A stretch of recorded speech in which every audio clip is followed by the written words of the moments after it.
The year is 1874. Spain, wearied by years of political instability following the First Republic, witnesses a pivotal moment. General Arsenio Martínez Campos, a prominent figure in Spanish politics, launches a coup, his objective to restore the Bourbon monarchy to its former glory. This marked the beginning of an era known as the Bourbon Restoration, a period that would leave an indelible mark on the course of Spanish history. Alfonso XII, the young heir to the Bourbon throne, returns from exile. He embodies the hopes of a nation yearning for stability and order after years of turmoil. The stage is set for a new chapter in Spain's story. The Restoration, however, would be a period of sharp contrasts.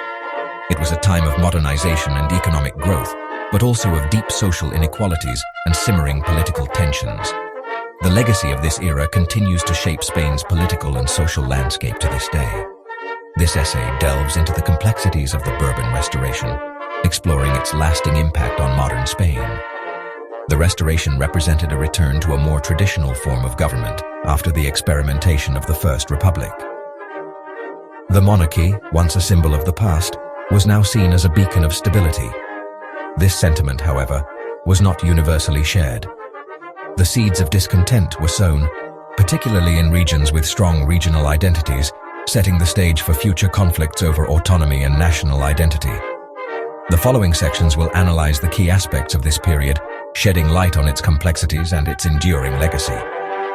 We will explore the political maneuvers, social changes, and economic developments that define this transformative era in Spanish history. At the heart of the Restoration lay a carefully crafted political system, the Turno Pacífico. This system was designed to bring about a semblance of stability and order in a country that had been plagued by political turmoil. This system, orchestrated by Antonio Cánovas del Castillo, aimed to ensure stability by alternating power between two main political parties, the Liberals, led by Praxedes Mateo Sagasta, and the Conservatives, led by Cánovas himself. On the surface, this system promised a more balanced and less volatile political landscape, giving the appearance of a well-functioning democracy. However, beneath the veneer of cooperation, the Turno Pacífico masked a system rife with manipulation and corruption. Political agreements were often made behind closed doors, away from the public eye. The king, far from being a passive figurehead, played a crucial role in this orchestrated dance of power. He held significant influence, acting as the arbiter between the two parties and ensuring the smooth continuation of the system. Elections, while held regularly, were often manipulated to favor the party chosen to govern. This manipulation was often carried out through a network of local bosses known as caciques, who used their influence to secure votes and control the outcome of elections. This system, while maintaining a semblance of order, ultimately stifled genuine political participation and dissent. The voices of those outside the two main parties, including emerging socialist and anarchist movements, were suppressed. The Turno Pacífico, therefore, while achieving its goal of stability, did so at the cost of true democratic representation, fueling resentment and laying the groundwork for future unrest. The stage was set for a clash between the established order and the rising tide of social and political change. This tension would eventually lead to significant upheaval, as the suppressed voices began to demand their rightful place in the political arena. The Constitution of 1876 stands as a pivotal document of the Bourbon Restoration, marking a significant turning point in Spanish history.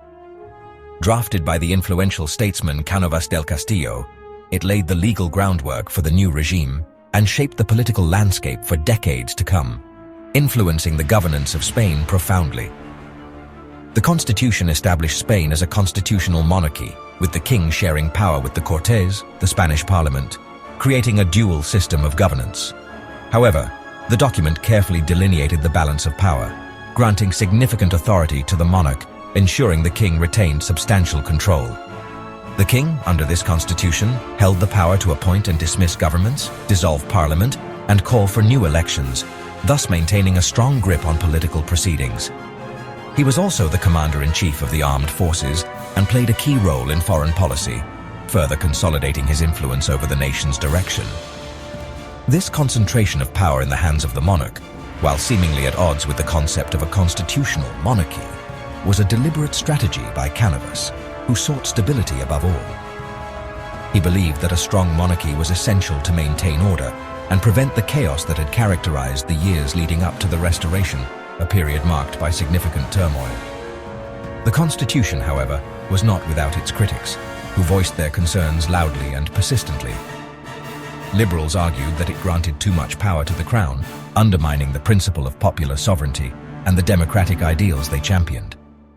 They also criticized the limited protection of individual rights and freedoms enshrined in the document, which they felt were insufficient for a modern state.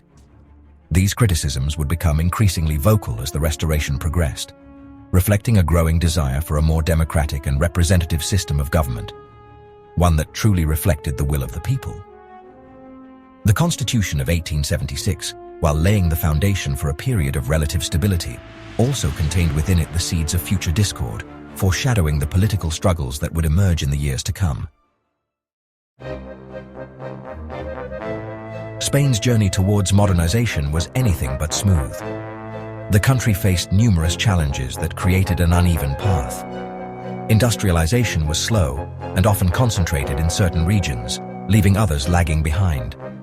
Rural areas, in particular, struggled to keep up with the rapid changes seen in urban centers. This disparity led to social and economic tensions that would shape Spain's future in profound ways. As we delve deeper, we'll uncover how these dynamics played out across the nation. During the Restoration, Spain grappled with the tension between centralism and regionalism. The central government sought to unify the nation under a single administrative framework. However, various regions, each with their own distinct identities and traditions, often resisted these efforts. This push and pull between central authority and regional autonomy created a dynamic political landscape, one that would shape Spain's future for decades to come. The Restoration period was also a time of cultural flourishing in Spain. Literature, art, and music all saw remarkable developments. Writers like Benito Pérez Galdós and Emilia Pardo Bazán explored the complexities of Spanish society through their novels. Painters such as Joaquín Sorolla captured the vibrancy of Spanish life on their canvases.